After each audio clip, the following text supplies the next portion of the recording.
Eu vou falar sobre os princípios básicos do OCT, sobre alguns conceitos que são realmente importantes depois para aquilo que vamos falar a seguir. Portanto, isto é a estrutura da minha apresentação. Vou fazer uma breve introdução sobre a técnica do OCT, depois falar sobre os princípios físicos que explicam depois os achados que nós temos quando fazemos imagiologia intracoronária, alguns aspectos muito breves sobre a segurança da técnica, a forma como as imagens do OCT podem ser apresentadas, vários tipos de apresentação que temos e a forma como os podemos integrar uns com os outros de forma a tirarmos o máximo de informação possível. E depois vamos falar um pouco sobre os princípios de análise morfológica, nomeadamente qual é o aspecto de cada um dos tecidos que nós encontramos e das estruturas que nós encontramos habitualmente nas artérias coronárias e de que forma é que podemos concluir que tipo de estrutura ou que tipo de tecido é que estamos a ver.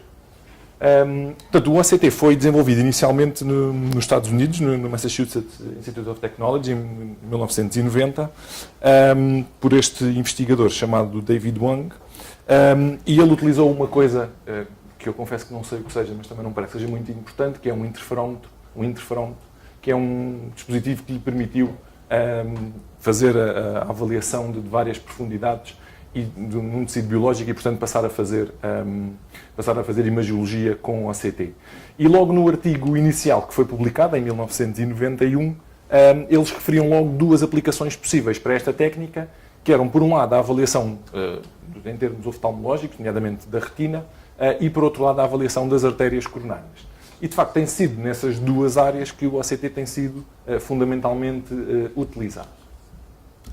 Esta é uma análise aqui que eu fiz só por curiosidade do PubMed, colocando aqui como pesquisa Optical Coherence Tomography, e podemos ver aqui o número de artigos que tem, primeiro, fazer aqui um crescimento muito, muito lento, os primeiros artigos logo em 1991, em 92 nem há nenhum, depois um em 93, em 93, e depois vai subindo progressivamente, e aqui principalmente a partir da primeira metade da década de 2000, há um crescimento muito exponencial que se tem vindo a manter ao longo dos últimos anos. E, de facto, neste momento nós temos, na PubMed, isto foi há uns dias, cerca de 29 mil artigos publicados. De facto, é já uma evidência científica bastante robusta para esta técnica. Naturalmente, estes artigos não são só relativos à utilização nas coronárias, mas são também relativos a outro tipo de utilizações e mesmo muita investigação básica também está aqui referida, naturalmente.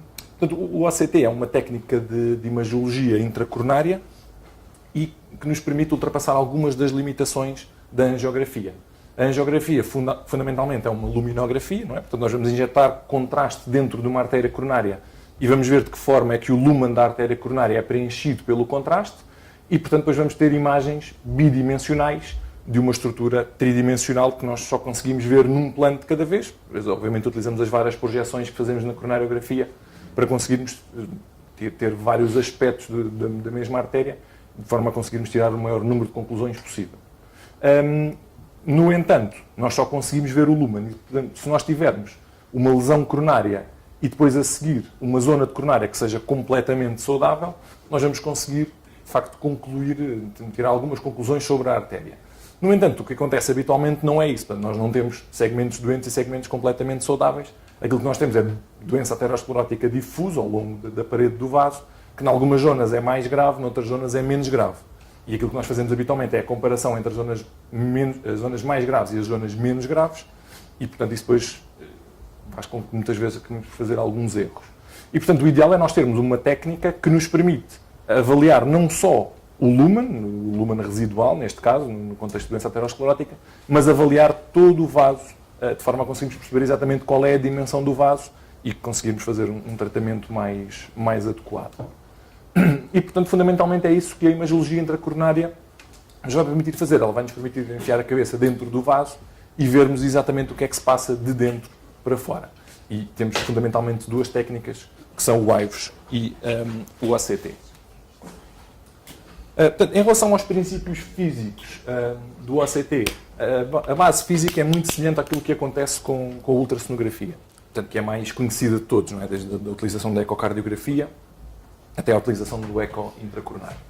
Portanto, basicamente, o que nós vamos fazer na ultrassonografia é, nós vamos ter um cristal piezoelétrico que vai emitir um impulso e depois esse impulso vai ser refletido por uma estrutura ou por um tecido e vai voltar, e portanto é com base nestes impulsos que nos voltam que nós conseguimos criar uma imagem. E no OCT nós vamos basicamente fazer o mesmo, só que em vez de utilizarmos ondas sonoras, vamos utilizar luz. Portanto, o que acontece na ultrassonografia é que nós vamos ver as imagens que são os ecos que são refletidos. Aqui vai acontecer exatamente o mesmo com a luz. Portanto, as ondas luminosas vão ser refletidas na estrutura interna das artérias coronárias, de qualquer tecido biológico, neste caso das artérias coronárias, e nós temos um catéter de fibra óptica que é utilizado para a emissão de luz dentro das artérias coronárias, e depois essa fibra vai rodar e vai ser puxada, portanto vamos fazer um pullback, de forma a conseguirmos ver um segmento do vaso.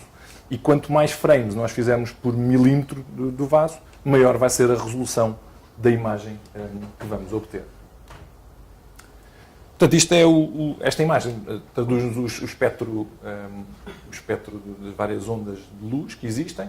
Nós temos aqui a zona da luz visível, que nós vemos à vista desarmada, que tem este comprimento de onda entre 400 e 750 nanómetros, de uma forma geral. Depois temos a luz ultravioleta, os raios-x, os raios gama, os infravermelhos, as microondas e as ondas rádio.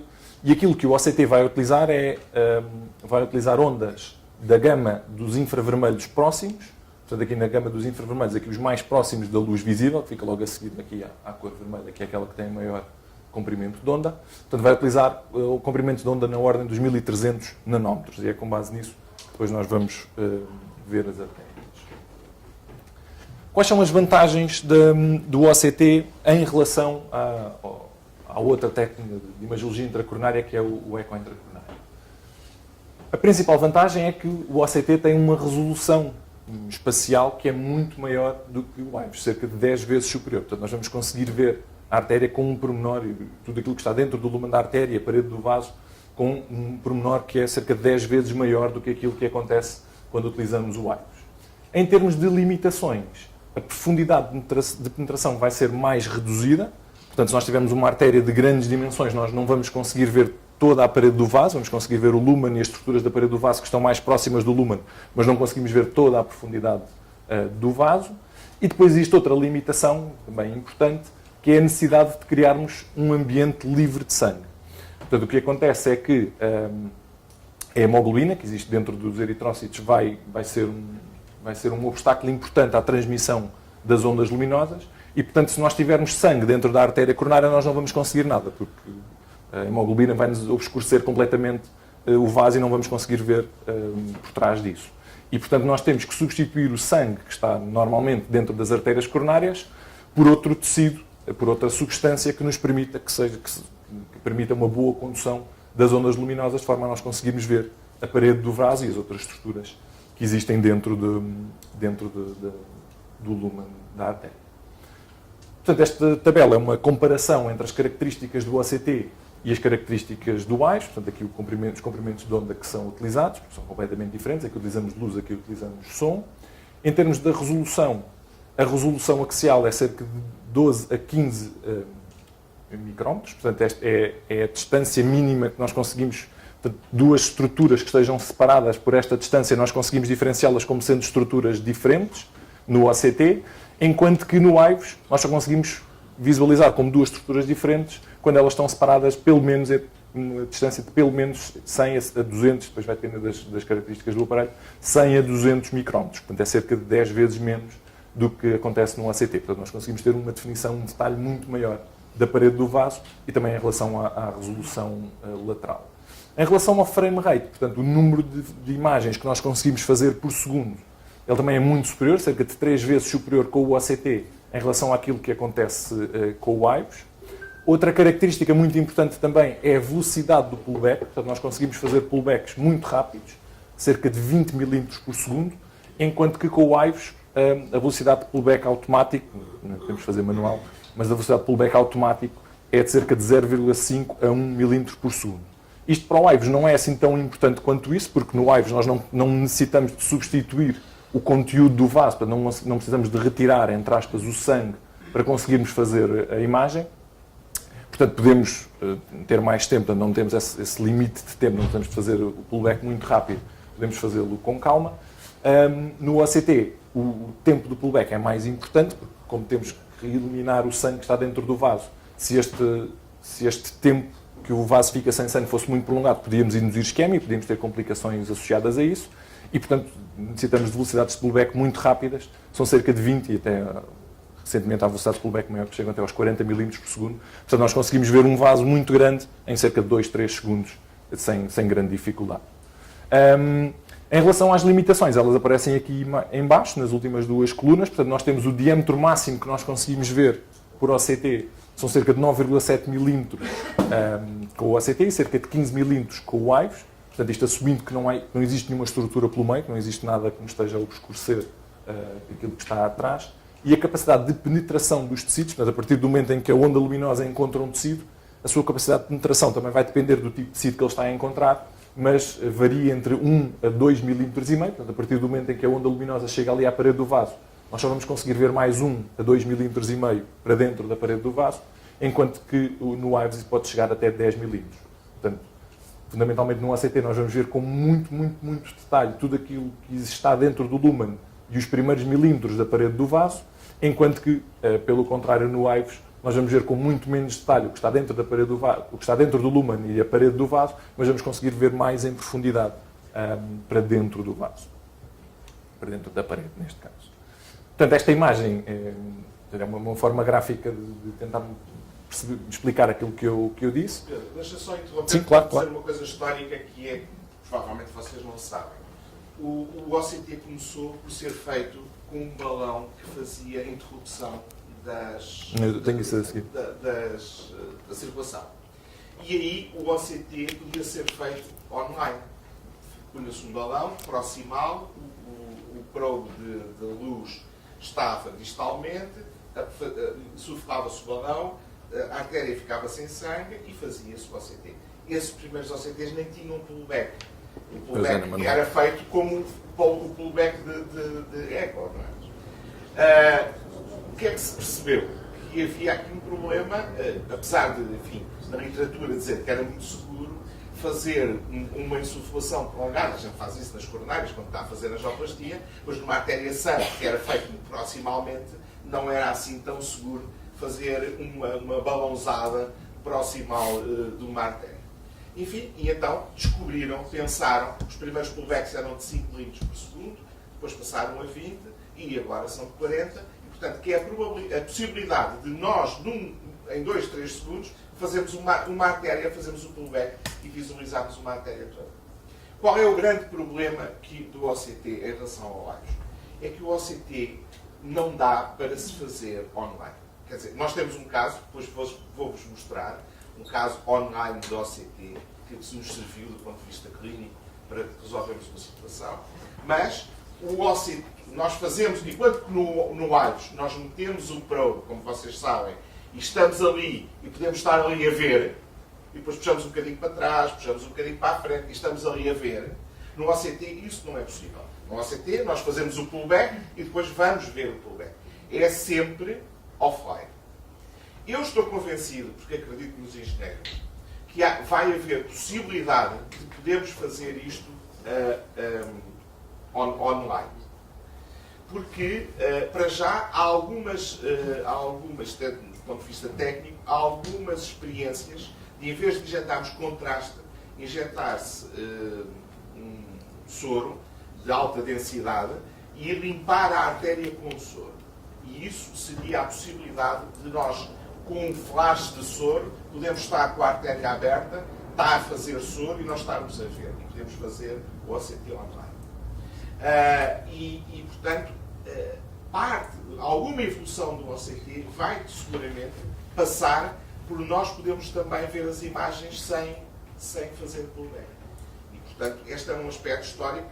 O que é que avançou? Foi a segurança, porque neste momento, quando nós estamos a fazer uma injeção de contraste durante 2, 3 minutos, estamos a fazer tanto como quando fazemos uma injeção para fazer uma coronariografia. Portanto, é tão seguro fazer contraste. E hoje, mas isso depois vais falar com certeza, hoje o próprio catéter do OCT é um mini rail, não tem nenhum problema. Antigamente não era um catéter, os primeiros OCTs que eu fiz em 2009, quando começámos com isto em Santa Marta, eu tinha que meter um microcatéter e depois a fibra óptica ia por dentro do microcatéter, eu tirava o microcatéter, ficava a fibra óptica lá dentro e fazia o pullback, já nessa altura com pullback, mas não era mini rail.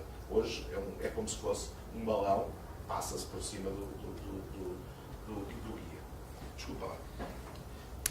Portanto, esta imagem procura demonstrar qual é, de uma forma gráfica, aquilo que nós conseguimos ver com cada uma das técnicas que nos permitem avaliar as artérias coronárias. Portanto, aqui a meio nós temos a capacidade de resolução axial de cada uma das técnicas, que é cerca de 10 micrómetros para o CT, 100 para o IVES, 200 para a coronariografia e 600 para a angiotac.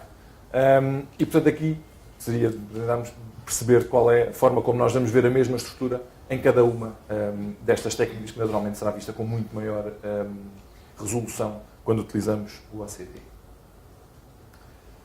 Portanto, e por outro lado, esta capacidade de definição também nos vai permitir observar situações diferentes.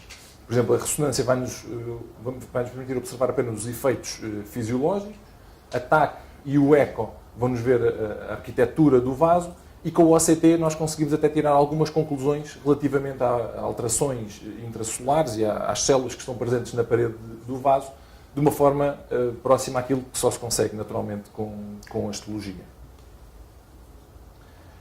Portanto, aquilo que o OCT vai fazer, e é isso que aquele tal dispositivo que foi inventado pelo David Wong, o interferómetro, faz, ele consegue transformar a informação que recebe do tempo desde que a luz é emitida até que ela regressa ao catéter, e com base nisso vai gerar uma informação espacial. Portanto, ele vai receber essa informação e com isso vai montar uma imagem da parede do vaso.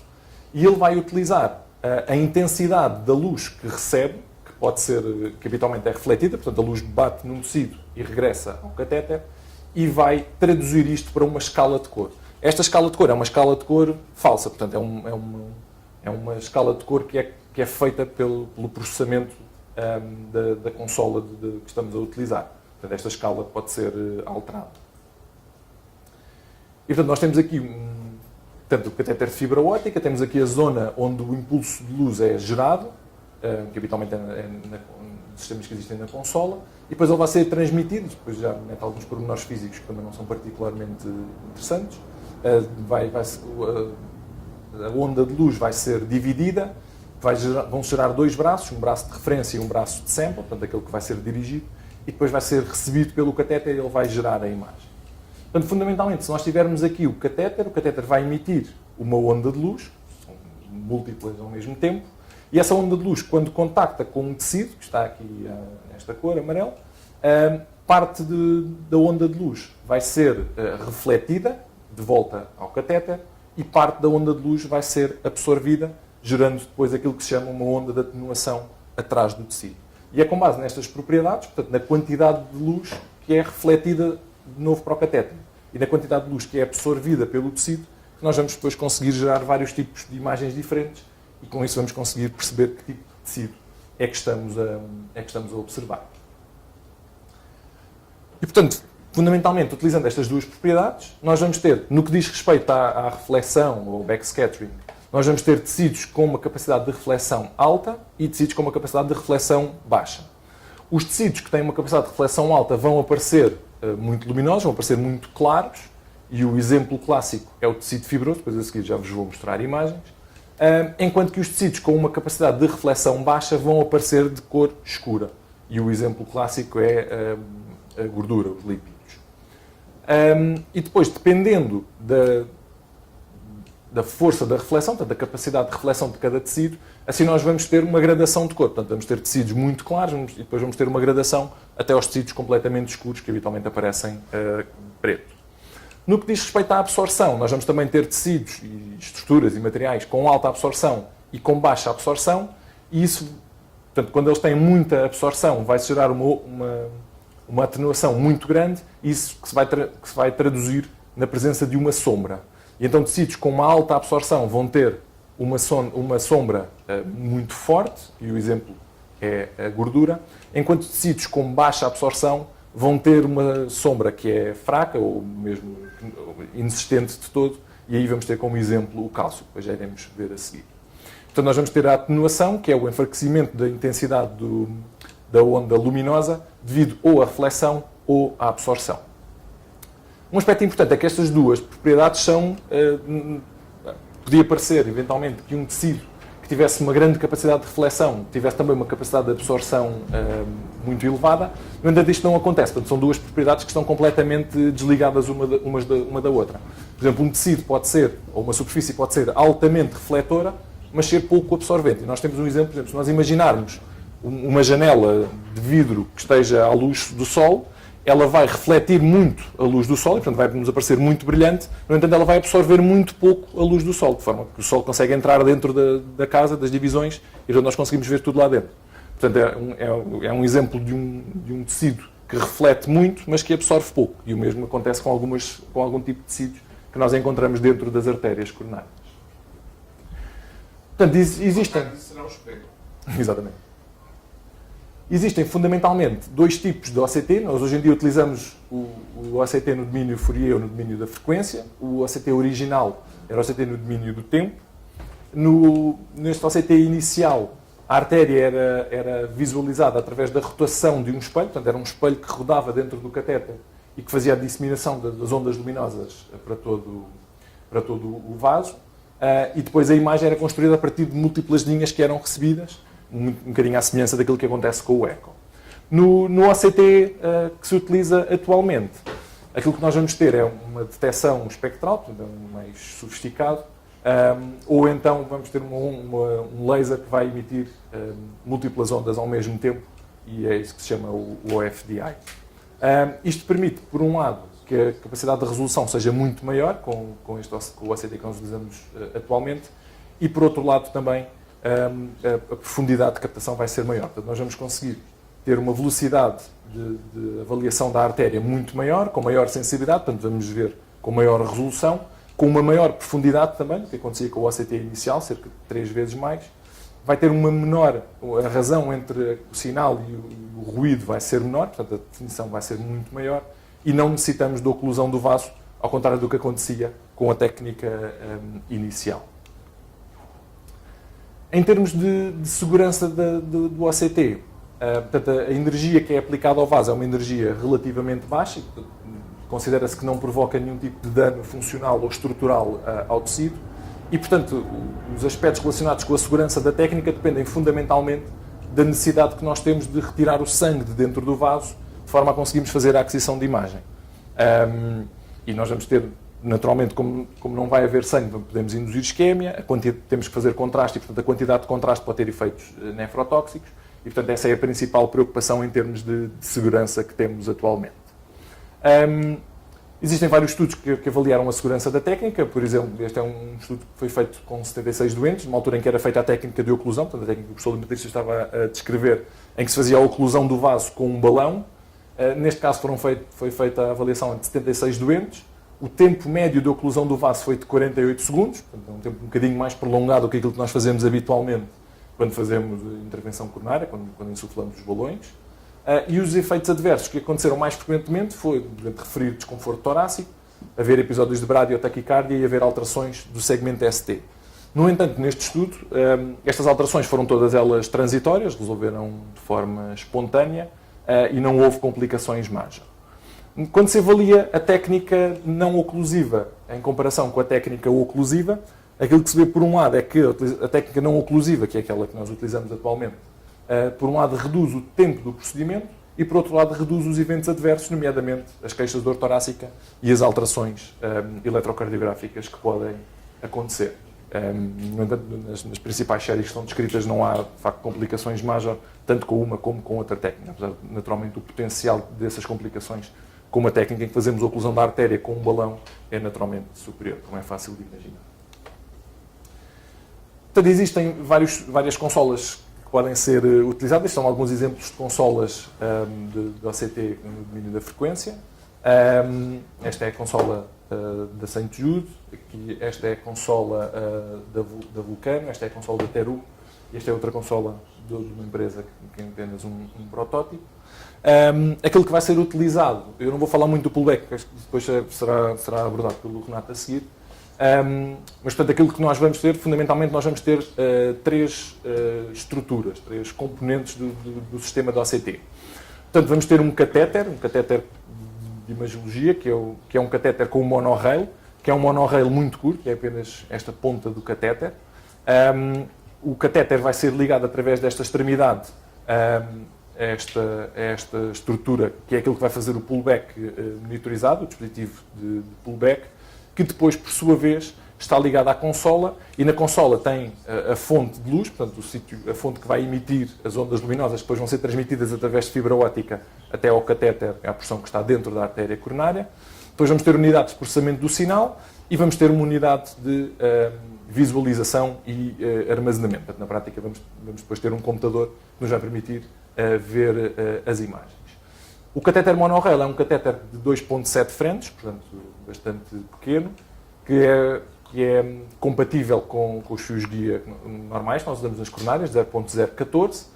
Habitualmente é utilizado em catéteres 6 frentes, portanto, catéteres de angioplastia, e o seu comprimento é cerca de 140 cm, que é também semelhante à maior parte dos fios e à maior parte dos balões que nós utilizamos. E depois este catéter vai ser puxado, vamos fazer o pullback monitorizado a partir desta consola, enquanto ele roda dentro da artéria coronária e vai emitindo múltiplos impulsos que depois são recebidos, são transmitidos à consola e depois a imagem é processada e é apresentada. E tudo isto é feito em muito poucos segundos. Portanto, quando nós temos uma imagem, um scan do OCT de uma artéria coronária, nós vamos ter 4 tipos de visualização da informação que é gerada. E assim vamos ter o cross-section, que é esta imagem que nós vamos cortar a artéria coronária às fatias, portanto vamos conseguir ver cada um destes bocadinhos da artéria. Depois vamos ter a visão longitudinal, em que nós vamos ver a artéria desde distal para proximal, aqui temos o catéter, portanto vamos conseguir ver a artéria em comprimento. Depois vamos ter aquilo que se chama o lumen profile. O lumen profile na prática vai ser o mesmo que nós vemos aqui, só que vai estar centrado, não é? Portanto, ele aqui está centrado no catéter, e à medida que o catéter vai rodando dentro da artéria, ele pode se encostar a várias zonas do catéter. E, portanto, é como se a artéria fosse rodando à volta do catéter. Desse é o oposto, obviamente. E aqui nós vamos ter o perfil do lumen, e no perfil do lumen aquilo que vamos ter é uma extrapolação que ele vai fazer. Portanto, ele vai medir o lumen em cada um destes bocadinhos e depois vai-nos dizer, numa vista análoga à que acontece aqui com o longitudinal, qual é o diâmetro do lumen em cada uma destas porções. E, portanto, com esta vista nós conseguimos facilmente perceber qual é a porção saudável do vaso e quais são as porções mais doentes, mais estenóticas. E depois, finalmente, temos a visão tridimensional. Portanto, o cross-section é aquilo que nós utilizamos mais habitualmente. Portanto, nós vamos ter uma visão muito detalhada do lumen e da parede do vaso. Podemos identificar, medir, marcar e colocar identificações sobre as várias estruturas. Portanto, aqui temos uma avaliação em que nós temos a medição do lumen do vaso. Portanto, conseguimos medir os diâmetros, conseguimos medir a área do vaso nesta zona. E depois vamos ter aqui uma linha, portanto, esta linha de um lado é azul e do outro lado é amarela, depois nos vai indicar qual é o plano, daqui um bocadinho atrás, vai-nos indicar qual é o plano de corte da vista longitudinal. Portanto, esta linha que está aqui, nós vamos estar a cortar o vaso, portanto, como se nós pegássemos no vaso e o abríssemos assim a meio, e depois vemos metade do vaso, portanto, é como se descascássemos, e vemos esta metade do vaso aqui. E esta linha pode ser rodada, portanto, nós podemos, através da consola, pegar com o rato, não é? Podemos rodar esta imagem e vamos passar a ter cortes diferentes e podemos cortar em todos os planos imaginários. E isto é útil, principalmente quando nós queremos visualizar, por acaso aqui nesta vista longitudinal não se vê, mas se nós podemos cortar, iriam aparecer então os vasos, os ramos deste vaso, portanto, iríamos ter aqui side branches a sair, e podemos utilizar isso depois para nos guiarmos e nos orientarmos e compararmos com a geografia o que é que estamos a ver. Com o corregistro. Isso hoje em dia é mais fácil, porque nós conseguimos ter as duas imagens simultaneamente, tanto a imagem do OCT como a imagem da geografia, e, portanto, facilmente conseguimos perceber onde é que estamos. Mas a vista longitudinal também nos permite fazer isso e, por outro lado, permite fazer medições em termos de comprimento do vaso. Então, aqui nós só conseguimos ver o diâmetro do vaso. Portanto, cá está a vista longitudinal, daqui um bocadinho em maior detalhe. Portanto, nós podemos fazer cortes em todos os planos. Vamos conseguir fazer a medição do comprimento do vaso, portanto, entre dois pontos que nós podemos definir consoante as nossas necessidades. Vamos identificar os side branches E depois vamos ter aqui duas informações. Por um lado, vamos ter aqui novamente uma linha azul e amarela, azul de um lado e amarela do outro, que é esta linha que está aqui. E esta linha, a linha que aparece aqui na vista longitudinal, é o sítio onde nós vamos estar a cortar a vista, portanto, a secção do vaso. E nós podemos andar com esta linha para a frente e para trás e depois vamos obter secções diferentes do vaso consoante o sítio que desejamos. E depois, por outro lado, vamos ter logo uma avaliação automática, portanto, o software vai-nos logo colocar uma linha amarela, que é esta linha que está aqui nesta zona, no sítio onde ele identifica a área de secção, portanto, a área luminal mais pequena. Portanto, ele vai-nos dizer logo qual é o ponto no qual a área é mais pequena, e, portanto, qual é à partida será o sítio onde o grau de estenose será maior. Portanto, depois, olhando para esta vista, nós conseguimos então identificar quais são as zonas de referência. O perfil de Luhmann vai-nos dar mais ou menos o mesmo, é muito semelhante. Ele vai-nos dizer qual é a área de secção, qual é a área luminal do vaso, ao longo de todo o segmento de vaso que foi avaliado. E, portanto, nós conseguimos colocar estas marcas azuis, que são as zonas de referência, que nós podemos alterar consoante a nossa necessidade. Ele vai-nos dizer aqui em cima, na imagem não se vê exatamente, mas ele vai-nos dizer aqui em cima qual é a área nesta zona, qual é a área nesta zona, que nos vão servir como a referência proximal e a referência distal, que depois, obviamente, podemos utilizar para a seleção do stent que queremos colocar neste segmento.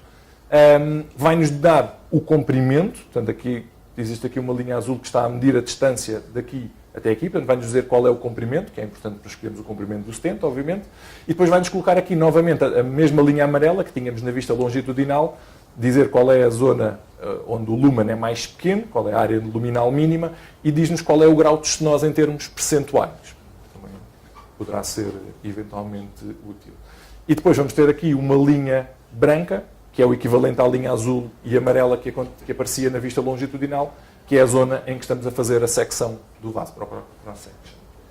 E a vista, basicamente, damos isto. Deixa-me só reforçar este aspecto da imagem longitudinal, porque eu acho que é, de facto, a grande mais-valia do OCT. Porque nós, como vocês sabem, em AIVOS, a capacidade de resolução do AIVOS dá-nos uma visão longitudinal que é muito, muito, muito má. E nós nunca fizemos a avaliação da visão longitudinal para, por exemplo, colocar um stent por AIVOS. Isso nunca nos foi útil. Nem ver as áreas de referência e as zonas de referência para calcularmos a percentagem de estenose.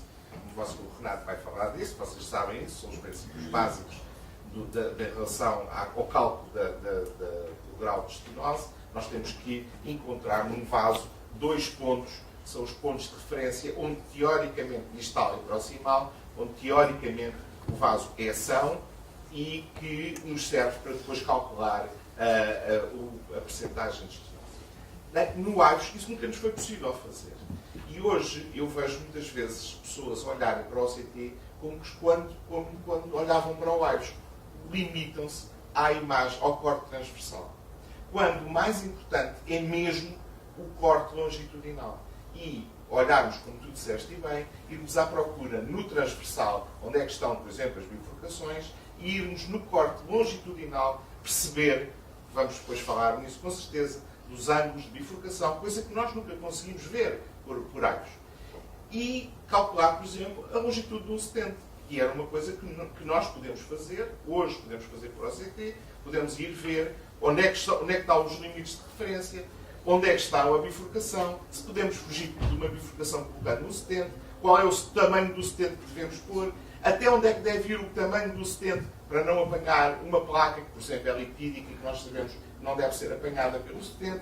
Portanto, do meu ponto de vista, a grande mais-valia do OCT em relação ao AIVOS é a visão longitudinal. Claro, o 3D é muito bonito, já tem imagens, mas ainda não serve. Agora, a visão longitudinal é esquecermos o transversal e olharmos mais para o longitudinal. E às vezes não temos essa percepção porque estamos habituados a fazer AIVOS e olhar só para o transversal. Desculpa. E a consola da St. Jude, já agora, a consola da St. Jude tem esta grande particularidade, da St. Jude, desculpa, da AIVOS, tem esta grande particularidade, que ela à partida e automaticamente calcula-nos os sítios onde é a referência e calcula-nos os sítios onde há o MLD, o diâmetro nominal mínimo. E, portanto, nós temos essa capacidade de olhar rapidamente e perceber onde é que está a nossa lesão. Onde é que está o limite de referência e onde é que está a nossa lesão. E isso, de facto, é uma grande mais-valia. Portanto, olhar muito para esta imagem, eu acho que é muito importante. E se quisermos, agora vou mudar, nós também podemos mexer isto, não é? Claro. Portanto, isto estamos automaticamente, claro, mas se nós acharmos, podemos imaginar. Mas se nós acharmos que não é ali acima. Porque, claro. Olha, se houver uma bifurcação. Ela está a ver mal, porque eu, do meu ponto de vista, o limite, a área, a referência proximal devia de ser mais para lá, porque ali assim ainda tens lesão. E se tu aterrares aqui um stent sobre esta zona, provável que era o limite de referência, que era o sítio da referência, provavelmente se tiveres aqui uma placa lipídica, tu estás a aterrar um stent sobre não estás a ter uma boa landing zone. Provavelmente a melhor landing zone seria aqui. Portanto, e essa possibilidade que nos é dada pelo corte transversal é uma coisa única do OCT e que esta consola ainda nos ajuda nesse sentido. Nós podemos, mexendo aqui nesta linha branca, nós podemos alterar a linha branca e portanto, se nós pusermos isto aqui, o que nós vamos ver é o corte transversal desta zona, não é? Portanto, vamos ver aqui esta zona e podemos ver se é uma zona boa ou não, portanto vamos ver exatamente o que é que a consola nos está a sugerir. Nós podemos ver aqui se é uma zona boa ou não, se tem doença, se não tem, se tem alguma placa, como o professor estava a dizer, e portanto, depois podemos alterar a zona de referência e com isso exatamente. E escolher. E depois no fim, medimos. Para ele darmos automaticamente a medição. Nós temos experiência disso. Quando fazemos o nosso curso, fazemos questão de orientarmos a decisão única e exclusivamente por OCT. Enfim, não quero única e exclusivamente, mas que é escolhermos os stents de acordo com as medidas que temos no OCT. E depois é um 18, é um 22, é o que for. É aquilo que está lá que nós medimos. Muito bem. Dúvidas? Façam perguntas. A visão 3D, como o professor estava a dizer, também é aquela, do ponto de vista clínico, é menos útil, não é? Engraçado. Permite-nos fazer uma avaliação rápida do vaso. Podemos também cortar de várias formas, portanto, podemos fazer o corte do vaso e podemos ver a vista que estamos a ver de várias formas. Pode ser útil, por exemplo, quando nós vemos um stent, uma das situações mais úteis é quando nós temos um stent, podemos ver de uma forma rápida o stent e às vezes pode-se identificar fraturas de stent, etc. Então, alguma complicação que ocorra, por vezes pode ser mais fácil de ver no 3D do que nas outras vistas. Mas, de facto, do ponto de vista clínico é menos útil. Não é? Acho que sim, é mesmo isso. Por exemplo, para ver o que nós podemos ver aqui, temos aqui um exemplo, não é? Nós temos aqui o stent, não é? Conseguimos ver com alguma definição, conseguimos perceber exatamente aqui um gap. Estava livre exatamente. De stent. Para ver os overlaps é muito interessante, depois vamos mostrar aí alguns exemplos. Também pode ajudar nas bifurcações. Ajuda muito nas bifurcações, que a gente vai perceber como é que elas saem, como é que, se temos alguma enjaulada, alguma strut na bifurcação, e isso pode ter implicação. E, portanto, para as bifurcações é muito importante e para ver os overlaps dos stents e a relação entre os stents é importante. O resto, enfim, menos importante. Apesar que agora a nova consola da Abbott tem um aspecto muito interessante, é que nós podemos marcar, ou melhor, ela marca automaticamente, isto para a revisão dos stents, a mala posição, e depois no 3D ela dá-nos também essa noção dos threads estarem mal apostos. Isso é, do ponto de vista pelo menos visual, a gente olha para ali e percebe a quantidade de threads que estão mal apostos. Agora, em relação à análise morfológica, portanto, fundamentalmente, quando nós olhamos para uma imagem, e aqui fundamentalmente estamos a falar da avaliação transversal, nós vamos ter 3 passos. Por um lado, vamos tentar perceber se existe alguma alteração no lumen ou na parede do vaso, portanto, se é uma estrutura normal ou não, e depois a seguir já vai ser discutido o que é uma estrutura de um vaso normal. Vamos ver se as várias camadas da parede do vaso, portanto, a íntima, a média e a adventícia, se tem uma espessura normal ou não. Portanto, obviamente temos que ter sempre a noção daquilo que é o normal, que é o mais importante, para conseguirmos perceber os desvios. E depois vamos identificar os tecidos e as estruturas que estamos a ver, com base nestas 4 características, portanto, na reflexão, na atenuação ou absorção, como já falámos anteriormente, portanto, a atenuação resulta da absorção, nós não conseguimos ver a absorção, conseguimos ver o seu efeito, que é a atenuação, e depois podemos ver se o tecido, se a estrutura é uma estrutura homogénea ou não, e podemos ver como é que são os seus limites, a sua delimitação, se ela é mais abrupta ou se é mais difusa. Com base nestas características, nós podemos identificar a maior parte dos tecidos. Portanto, no que diz respeito ao equilíbrio entre a reflexão e a atenuação, portanto, nós podemos ter estruturas ou tecidos que são refletores fortes ou fracos. Os refletores fortes vão aparecer como estruturas muito luminosas, muito claras, enquanto que os refletores fracos vão aparecer como estruturas mais escuras, podem ser mesmo eventualmente pretas. E assim como estruturas muito refletoras, nós vamos ter os stents e os scaffolds bioabsorvíveis, vamos ter os trombos, tanto os trombos vermelhos como os trombos brancos, vamos ter os macrófagos, vamos ter o fio-guia, o tecido fibroso, os scaffolds de polímeros, aqui eram os metálicos, trombos brancos e os cristais de colesterol. Como estruturas que são refletoras pobres, portanto, que vão aparecer como estruturas escuras na imagem do ACT. Vamos ter fundamentalmente o material lipídico e o cálcio. Quando vemos em relação à atenuação, portanto, um tecido ou uma estrutura com uma atenuação elevada vai gerar sombras muito intensas e, nesse caso, vamos ter os stents e as plataformas metálicas, os trombos vermelhos, os macrófagos e o fio-guia e os lípidos. E como estruturas que têm uma atenuação baixa e, portanto, que geram sombras fracas ou não geram sombra de todo, vamos ter o tecido fibroso, as plataformas bioabsorvíveis com polímero, os trombos brancos, os cristais de colesterol e o cálcio. E, portanto, depois, conjugando estas duas características, nós conseguimos tirar algumas conclusões em relação ao tecido. Mas assim já vou mostrar exemplos. O outro aspecto tem a ver com se o tecido é homogéneo ou heterogéneo. Portanto, como tecidos homogéneos, portanto, em que o aspecto do tecido é todo igual entre si, nós vamos ter o tecido fibroso, os trombos vermelhos, os stents e as plataformas, independentemente da sua constituição, o fio-guia e o conteúdo lipídico, e como estruturas heterogéneas, nós vamos ter o cálcio e os trombos brancos. Em relação à sua delineação, portanto, aos seus limites, eles vão ser mais abruptos no que diz respeito ao tecido fibroso, aos trombos vermelhos, as plataformas e os stents, os fio-guia e o cálcio, e os limites vão ser menos bem definidos, portanto, mais difusos, quando falamos dos lípidos e dos trombos. Um aspecto também importante é que, como eu já vos tinha dito no início, a escala de cor é uma escala de cor que não é real, portanto, é uma escala de cor que nos é colocada pelo processamento da consola, e, portanto, nós podemos alterar a cor. E temos aqui 3 esquemas de cor, e temos que ter a noção de qual é o esquema de cor que estamos a utilizar e de que forma é que vamos poder valorizar. Portanto, isto são 3 imagens do OCT da mesma artéria, aqui com uma disseção, como podem ver, aqui às 4 horas. E nós temos aqui a imagem clássica da sonda do dispositivo da ABA, em que vamos ter aqui esta escala de cor entre o amarelo e o castanho.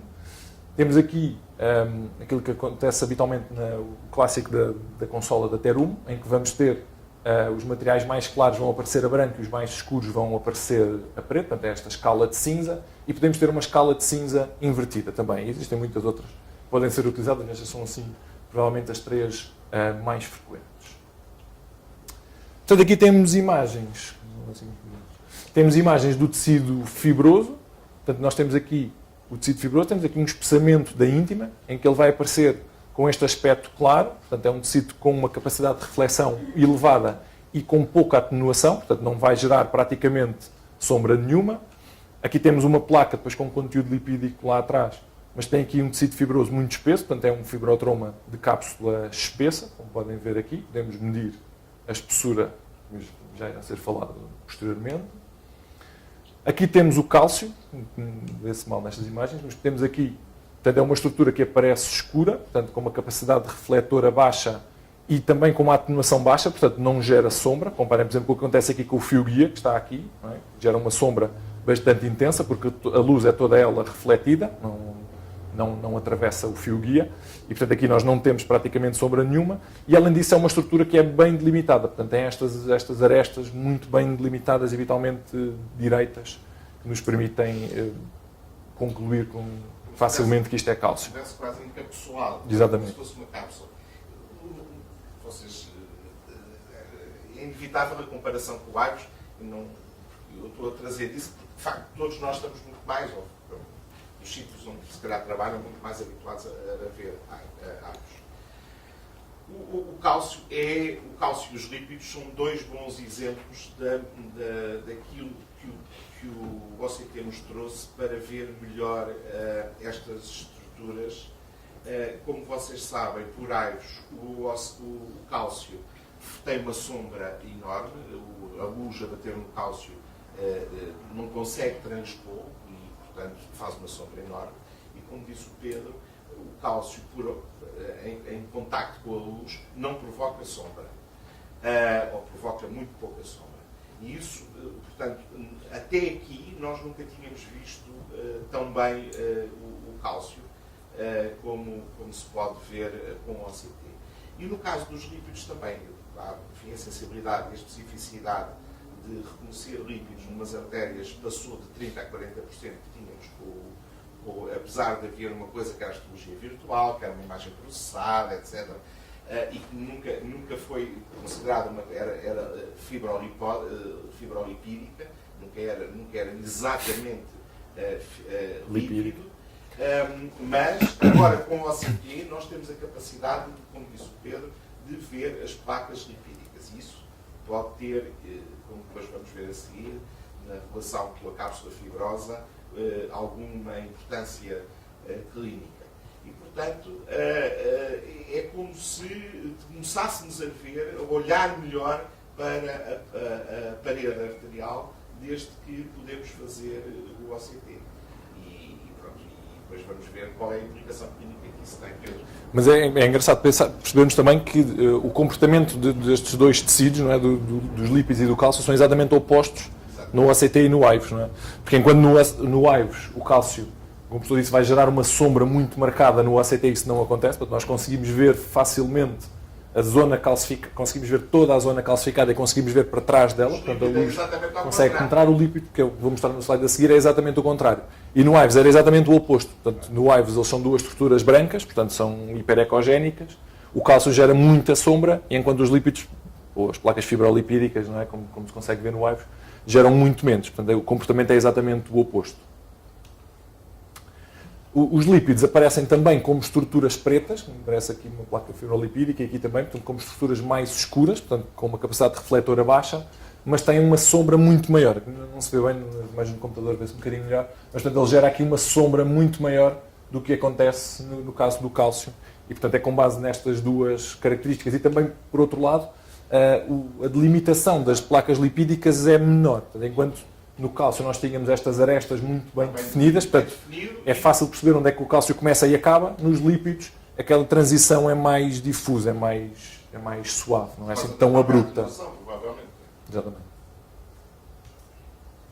Depois, outra coisa que se consegue ver são cristais de colesterol. Aqui na imagem vê-se mal, mas os cristais de colesterol que estão aqui nesta ampliação são zonas que habitualmente aparecem na íntima, que são zonas hiperrefletoras, portanto, são zonas muito claras, muito mais até do que o tecido fibroso, que está aqui nesta cor, é assim ainda mais claro, e que não geram sombra praticamente nenhuma, não é? Portanto, nós conseguimos ver facilmente atrás.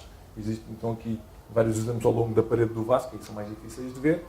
E depois, por outro lado, também conseguimos ver agregados de macrófagos. Os agregados de macrófagos também aparecem como estruturas hiperrefletoras, como zonas hiperrefletoras, portanto, não tanto como o cristal de colesterol, a diferença em relação ao tecido fibroso não é tão grande, mas por outro lado geram sombra. Nós podemos ver aqui, o acumulado de macrófago está aqui, depois gera uma sombra atrás, ao contrário dos cristais de colesterol que vocês veem aqui, que não têm sombra praticamente nenhuma. Uma alegoria. A gente quando está na televisão temos aqueles dois comandos, que é o do brilho e o do contraste. Não é? O contraste é mais luz ou menos luz. E o brilho é maior intensidade, maior reflexão. Não é? Estes cristais têm, não é que tenham mais luz, são muito brilhantes. Portanto, são muito refletores e não têm atenuação nenhuma. Depois, outros tecidos que nós também podemos ver são os trombos. Existem trombos brancos e trombos vermelhos, consoante o conteúdo em termos de eritrócitos que têm, ou são só constituídos por plaquetas. Portanto, os trombos brancos são trombos fundamentalmente constituídos por plaquetas. Habitualmente são trombos mais agudos, menos organizados.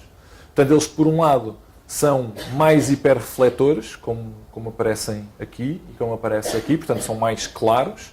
Não geram sombra, ou geram muito pouca sombra.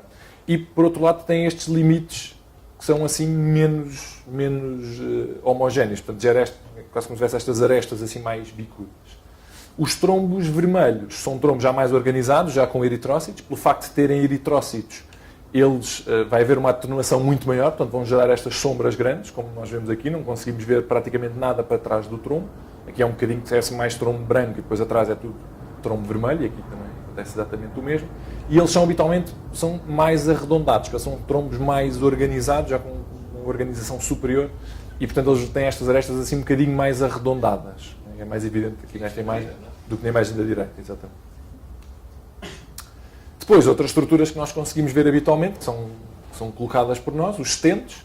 Portanto, os stents vão aparecer como estruturas hiperrefletoras, portanto, como estruturas muito claras, muito brilhantes. Aqui 2 exemplos nas duas consolas habitualmente utilizadas, e que geram uma sombra grande. Portanto, vão ter uma atenuação muito grande, porque a luz não consegue atravessar o metal, portanto, ela bate e é completamente refletida, e não conseguimos ver praticamente nada do que está atrás dos estratos do stent.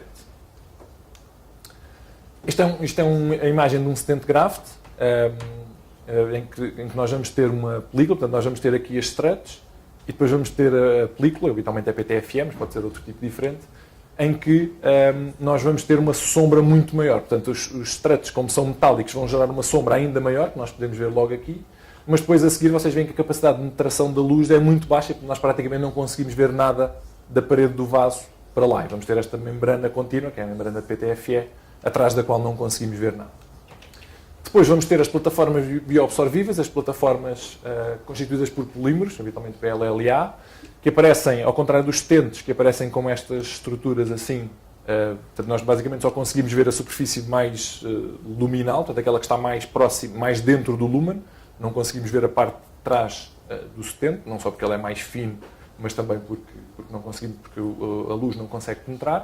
Enquanto nas plataformas nós vamos ver a caixinha toda, não é? Portanto vamos ver a strut toda, as suas 4 superfícies, e ela vai gerar uma atenuação muito menor. Portanto, a sombra vai ser muito menos intensa, comparando aqui com o stent, não é? A sombra é muito menor com estas plataformas.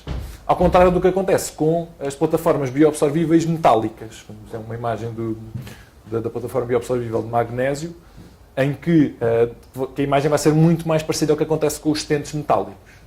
Nós vamos ter aqui, nós conseguimos perceber também que a espessura das struts é muito maior, porque eles estão mais afastados da parede do vaso. Aqui isto não acontece porque eles são, por o stent não estar bem aposto, acontece sim porque as struts são maiores, mas o comportamento vai ser muito parecido. Portanto, nós vamos ver a superfície que está virada para o lumen muito bem, e depois a seguir vamos ter uma sombra grande e não conseguimos perceber exatamente o resto da plataforma.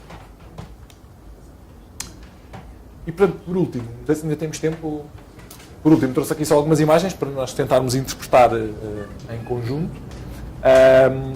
Portanto, aqui esta primeira imagem, o que é que vocês veem? O que é que vos parece? Temos aqui nesta artéria.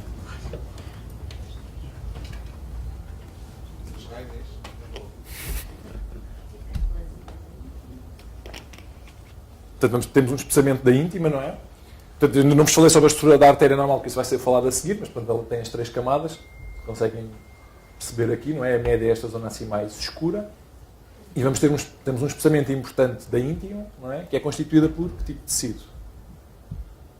Portanto, é um tecido hiperrefletor, que é claro, com muito pouca atenuação, não gera sombra, e é o clássico do tecido fibroso. Exatamente. Depois, aqui temos, portanto, temos um vaso um bocadinho mais doente, em que temos aqui esta estrutura. Portanto, é uma estrutura que é mais escura, portanto não tão refletora, que não gera grande sombra, não tem sombra praticamente nenhuma, e que tem estes limites muito bem definidos, e que é cálcio. Exatamente.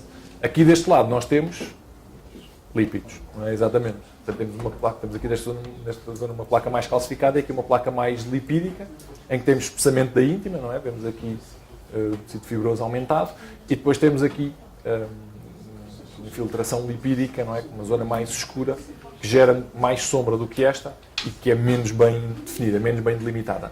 Às vezes, para nós termos a certeza, porque num corte pode aparecer mais com este aspecto, portanto, convém andarmos um bocadinho acima e um bocadinho abaixo para conseguirmos ver a placa toda, para conseguirmos distinguir exatamente se é cálcio ou se é líquido. Mas, de facto, só por esta imagem parece seguramente ser líquido. E aqui?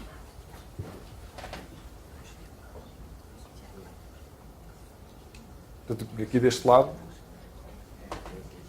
são lípidos, não é? Exatamente. Portanto, temos uma zona mais escura, não é? Portanto, temos aqui a íntima, tecido fibroso, e depois temos aqui esta infiltração difusa, com limites que não são bem definidos, nós não conseguimos perceber exatamente onde é que isto começa e onde é que acaba, não é? Imaginamos que seja mais ou menos assim, mas não conseguimos ter a certeza absoluta, ao contrário do que acontece com o cálcio, nós conseguimos perceber exatamente onde é que ele começa e onde é que ele acaba, não é? Aqui não conseguimos perceber, aparece escuro e tem mais sombra, não é? Nós conseguimos, a penetração da zona da luz para este lado é menor do que acontece, por exemplo, para este lado.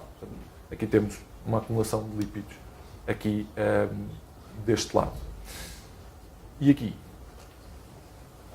Também, não é? Portanto, aqui deste lado temos uma cápsula, aqui tínhamos uma cápsula mais, portanto, tecido fibroso mais espesso, portanto, um fibrotoma de cápsula mais espessa, aqui bastante mais fino, não é? Nós conseguimos medir isto para perceber a vulnerabilidade da placa e depois temos aqui um conteúdo lipídico muito marcado, não é? Com uma grande sombra e todo ele mais escuro. Exatamente, e aqui parece ser cristais de Goldstone, que é esta zona. Isto é um stent, não é? Parece ser um stent metálico. Também podia ser uma plataforma bioabsorvível metálica, não é? O aspecto seria muito parecido. Olhando para a espessura dos struts, provavelmente será um stent metálico, não é? Portanto, hiperrefletor com uma sombra muito grande. E é tudo.